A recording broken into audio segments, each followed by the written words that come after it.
So there's a big debate about whether they should open the schools because of COVID and because Omicron is so much more contagious. Omicron, the symptoms of Omicron are very mild, and they're like a cold.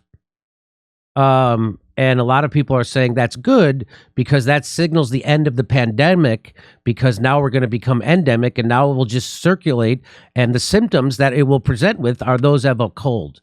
Even though it's not, it's the Omicron cold. So people are really, really at each other's throats about kids going back to school.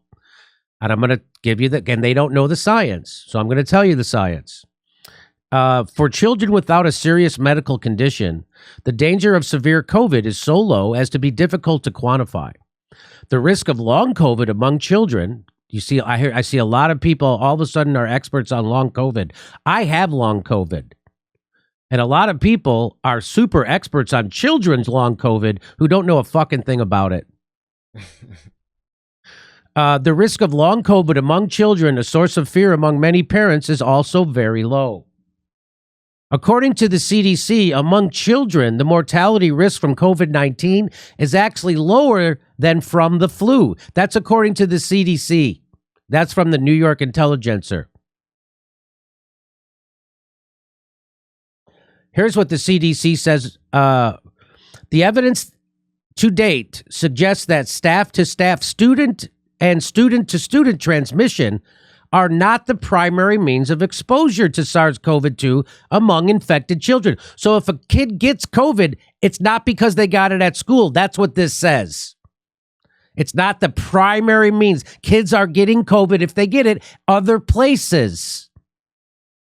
Several studies have also concluded that students are not the primary sources of exposure to SARS-CoV-2 among adults in school setting. So the teachers aren't getting it from the kids. That's what that says. That says they're not the primary source. That's what that says. That's the CDF&C. So people are still shitting their pants over their kids going to school so much because they're watching Rachel Maddow and Don Lemon scaremonger them to death.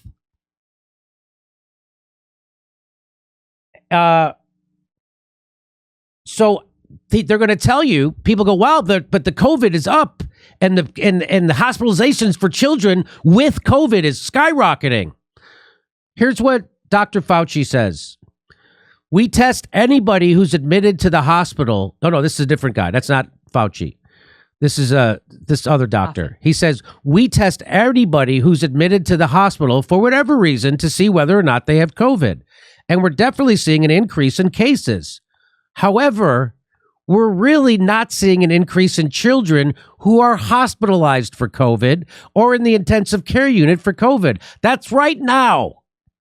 So everybody shitting their pants about kids having to go to school are just repeating propaganda from big pharma-funded establishment news. Congratulations. You think you're on the left and you're repeating propaganda from big pharma-funded establishment news. Congrats. And you're shitting on other lefties who are actually telling the truth about it. Congrats. You became Sean Hannity. Congrats. You became the thing you claim to hate. A repeater of big pharma propaganda while you shit on actual lefties. So this is from Newsweek article from November 1st. Throughout the 2020 spring wave, Sweden kept daycare and schools open for all of its 1.8 million children ages 1 to 15, with no masks, testing, or social distancing. What were the results? Well, 0 COVID deaths among children and a COVID risk to teachers lower than the average of other professions. That's from Newsweek. And this is from the New England Journal of Medicine. Despite Sweden having kept schools and preschools open, we found a low incidence of severe COVID-19 among school children and children of preschool age during the SARS-CoV-2 pandemic. That's the New England Journal of Medicine. It's not Jimmy Dore. But if I tweet this out, people will attack me. But they won't get mad at the New England Journal of Medicine. They'll get mad at me for showing them a fact from the New England Journal of Medicine. It happens every time I post something about COVID or this or vaccine, anytime. And so why do I so now you know, now you're more informed and you can make those decisions about whether you want to have school in. Do you know the damage that is done to kids not being socialized in schools? We don't even know. But it's great. And I'm going to show you this. This is from July 20th, 2020. Nordic studies suggest open schools don't spread virus much. So they knew this in July of 2020. They knew this in July of 2020. And here we are in January of 2022. And the Chicago Public Schools Teacher Union are so fear-mongered, they just voted to end in-person school. Can I ask you a question, Jimmy? Yeah. Is this, so that's because, now that isn't Omicron way more contagious? I know people are way more contagious. So, I mean, is that probably what it is they're worried about Omicron? Whether, obviously Omicron is less yes, severe. People are worried that kids are going to get COVID, and I just showed you the risk they have from COVID. But is Omicron a higher risk than when this study was Omicron taken? a higher risk in what way, Kurt? Just of contagion, not obviously. Yes, Kurt, they are at a higher risk of contracting the Omicron cold. Yes, yeah. They are at a less risk for severe disease. So what you're saying is we're using the word risk now to describe the symptoms of a cold. So kids are at greater risk of catching something that will present as a cold, if it presents symptoms at all. Right. So now you know. And they frickin' knew this even before Omicron. Now Omicron is here. And a lot of people are saying this is the end of the pandemic because it signifies that the virus is mutated to become more contagious, less deadly. And so this is from July 2020. Nordic studies suggest open schools don't spread virus much. They knew this in July 2020. And I showed you all the stuff since then. That Sweden studies from November 1st. That was a Newsweek article. So here, scientists behind Nordic study have found that keeping primary schools open during the coronavirus pandemic may not have had much bearing on contagion rates. There was no measurable difference in the number of coronavirus cases among children in Sweden, where schools were left open, compared with neighboring Finland, where schools were shut, according to the findings. The study compares two countries that share similar societal models, including access to universal health care, but that adopted very different strategies to tackle COVID-19. Sweden avoided a proper lockdown, while Finland imposed tougher social distancing. Indicative data shows there is no difference in the overall incidence of the laboratory-confirmed COVID-19 cases in children aged 1 to 19 years in the two countries. Contact tracing as primary schools in Finland found hardly any evidence of children infecting others, according to the working paper by the Public Health Agency of Sweden and the Finnish Institute for Health and Welfare. This they knew before Omicron. What's more, there's no increased risk for teachers, according to the Swedish comparison, or cases among daycare and primary school staff compared with risk levels in other professions. It's not the first time researchers have raised questions about the merits of shutting schools during the pandemic. A French study last month found that school children don't appear to transmit COVID-19 to peers or teachers. This is from July 2020.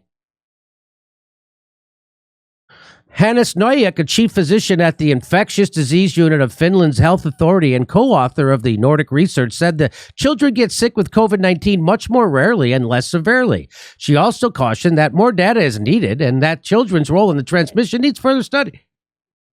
But for now, it would appear that their role in transmitting COVID-19 isn't at all as big as with other respiratory infections, such as influenza. So at that time, they passed the flu around more than they passed COVID around, according to this. After 2 months of remote learning, Finnish children returned to school in May, and national infection rates have continued to decline since then. But some countries have had dangerous outcomes when reopening schools, albeit for older children. In Israel, bringing students back to the classroom accelerated the spread of COVID-19 among middle and high school students. Israel example underlines how countries' varying circumstances on the ground can make all the difference.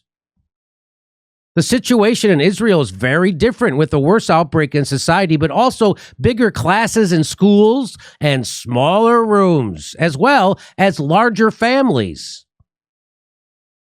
In a recent interview, Anthony Fauci, head of the U.S., he said the default position is that you should try to the best of your ability, with all considerations to the safety and welfare of children and the teachers. We should try to get the children back to school as best as we possibly can.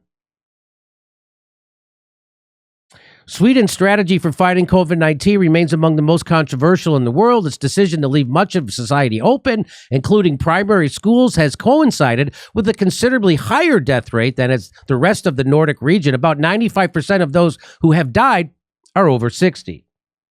Swedish health authorities say they've managed to stabilize the spread of the virus thanks to citizens voluntarily adhering to social distancing guidelines.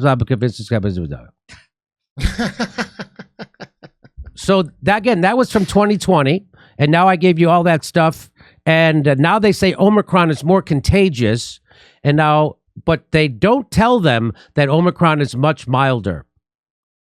It presents the symptoms much milder. And even the more virulent or the more deadly strain, which was Delta, when it infected kids, you saw that what the New York Times said about it. That was about Delta. That's the more deadly variant, that kids have less of a risk from it than they do from the flu. And now we have an even milder version. And they're closing down schools to protect who? So there you go. I wanted to give you that info, and I should have showed you the video of Dr. John Campbell. Here we go. Ready? Top 5 Zoe reported symptoms. So this is the early London data, right? Most common, runny nose. Second most common, headache. Third most common, fatigue. Sometimes the fatigue was bad, sometimes it was mild. Fourth most common feature, sneezing. Fifth most common feature, sore throat.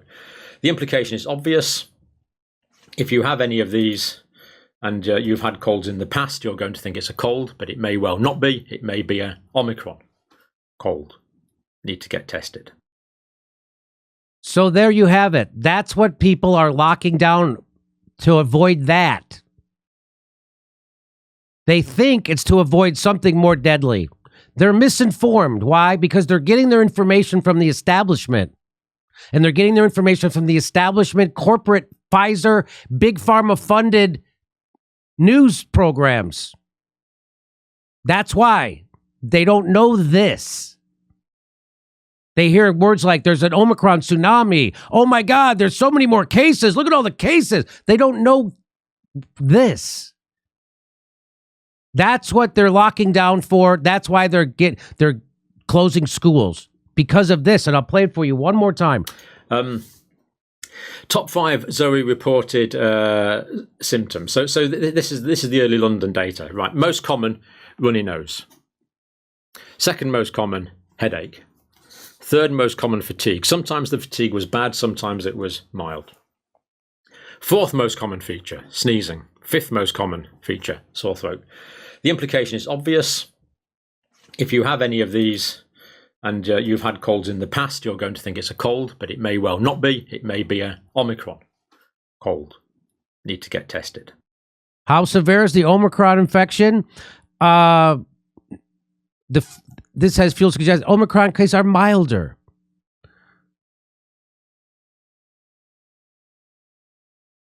Okay, so there you go.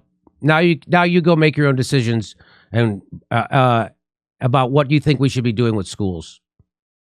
I'll tell you what I think. We should keep them open and kids should be going to schools. Hey, come see a live Jimmy Dore show. We're in Los Angeles, January 7th and 14th. Then we're in Raleigh, North Carolina, and Philadelphia. Go to jimmydorecomedy.com for a link for all tickets and become a premium member to get access to all our premium videos.